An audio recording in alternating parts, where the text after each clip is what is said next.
Welcome to you, my name's Dayle and this is Dayle Downloads, where I take a current topic or issue or a suggestion by you and I download about it for less than 10 minutes. Today's topic was provided to me by one of you, and thank you so much, you know who you are, but you wanted to remain anonymous and I totally understand why. So I'm going to stand out here on my own and hopefully some of you can nod your heads in agreement and maybe even provide your perspectives and experiences in the comments section below. Is Sex and the City realistic in terms of luxury and female friendships? I guess it depends on where you are in your life status, journey. God, there comes that word journey again.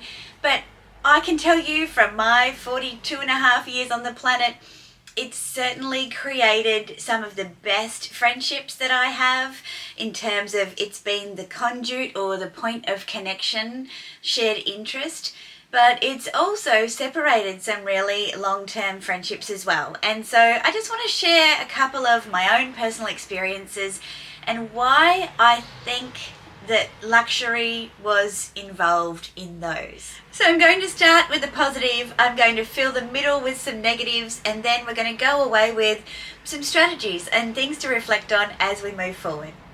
So the first thing I want to talk about is owning luxury actually being a point of connection for a lot of women.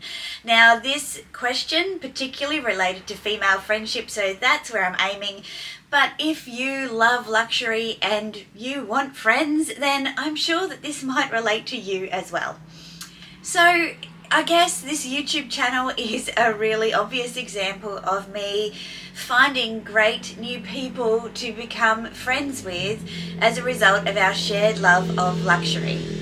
Over the past 3 years, my friendship group has expanded considerably, and I'm not talking about just general acquaintances. There are people that I've met through YouTube that I have not met in person that I speak to every day. There are some members of my family, very close members, that I don't speak to every day. And that's because we're constantly, scrolling through our feed, we see something that we think the other will like, and we start a conversation, just little bits and pieces, but people that you can really reach out to. If you can't find something, they can help you source it. If you're concerned about trying to make a decision between two things that are really lovely, you can thrash it out with somebody who really appreciates it and is not going to say to you, that's ridiculous, why would you even spend that kind of money? You've already got 5 purple bags, why would you want another one? That's no friend of mine. But I've made a lot of friends that way. Even before YouTube, I found some friends who had casually posted a new piece of Louis Vuitton on their Facebook page, and I reached out to them in Messenger and said, oh my God, I had no idea that you loved Louis Vuitton. I love this piece. I actually have something in a similar style.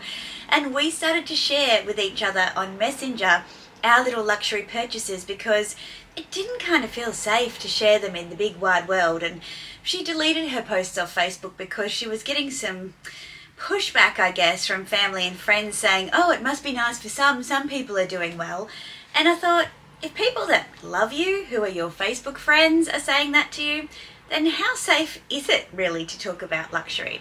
The good thing is we found each other and we found our safe space, but I guess it does lend itself into my next point, which is more of the negative side of luxury on female friendships. I can only speak from my own experience, and my own experience is, as I said, a 42-and-a-half-year-old woman. I don't have any biological children of my own. I have 3 stepchildren who came into my life when I was 30 years old.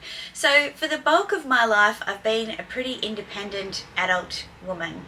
Now, what that means is that other women at the same age group as me may have made or come across or fallen into different life circumstances than I have.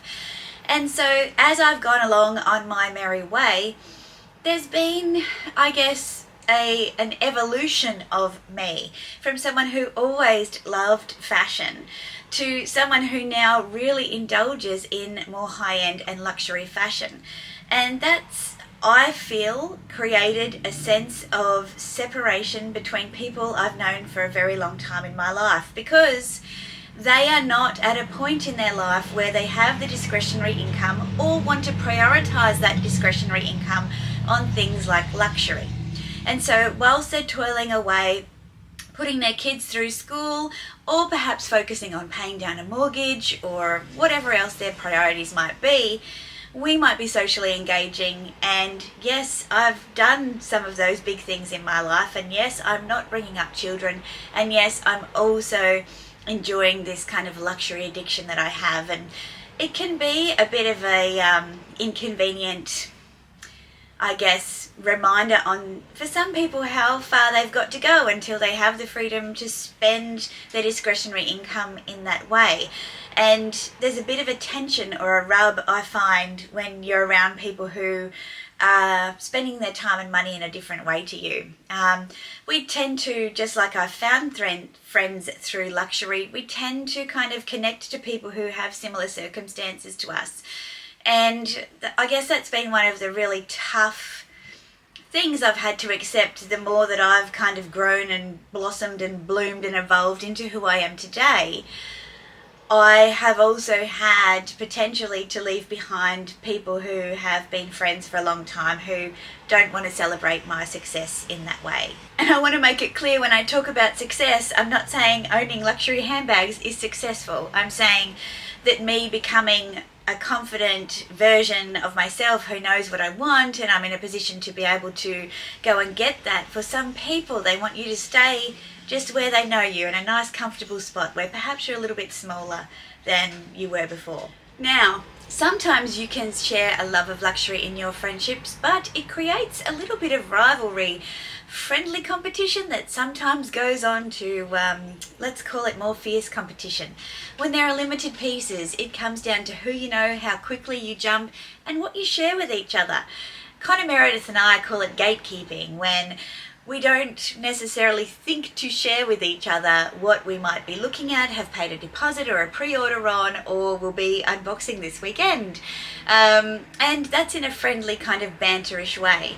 But I have certainly experienced people in my life who I get a sense they feel like I've held things from them because they might be interested, and why didn't I share earlier? And I'm like, when I shop for me. I don't go, oh, I should share this with everybody who likes purple bags, or everybody who likes a raffia bag, or everybody who likes the latest Gucci collection or Fendi collection. That's just too much work. I didn't ask for that level of responsibility. And so I do find there can be a bit of tension, a little bit of rivalry and competition in some friendships around, getting to the newest thing first. And yeah, it sounds fickle, doesn't it? So at this point in my life, I don't have a circle of friends who live locally who all love luxury. But I do have a big, broad circle of friends across Australia and across the world who do. And I really cherish the times where we're able to get together, have a meal, have a couple of drinks, and share our pride and joy. I think that is one of the most wonderful things, that whether or not it be a love of puppy dogs, luxury handbags, the colour purple, there is something that brings us together. I think luxury does have some hard edges, and it does cause a little bit of separation. And remember, luxury is luxury for a reason. It's not supposed to be easily attainable. It's not supposed to be accessible to everybody. That's the point of it. That's the draw. That's the kind of the vacuum that kind of brings you into it. And once you're there, then you've got to continue enjoying it, because if you're not, if you're finding that you feel ostracized and separated from people you love, then I guess there's two questions to ask. Is one, can I find new people who share this love of luxury and all these other things in my life? And two, is it worth it in the end? And I think it's a conversation you've got to keep having. It shouldn't be something that separates you from people you love, but in my experience, I have lost a couple of friends who just couldn't be there to clap for me, and that's tough. So I'd love to know from you guys if you've ever been in a similar situation, if you've had tensions, how you've dealt with it, and what your attitude towards pursuing your passion looks like in light of some of those conflicts. If you've liked this video, please give me a thumbs up, consider subscribing if you haven't already, and if you have a topic you'd like me to download about on Dale's Downloads, please put it in the comments here or send me a DM on Instagram at Dayle_addiction. Until my next video, ciao for now.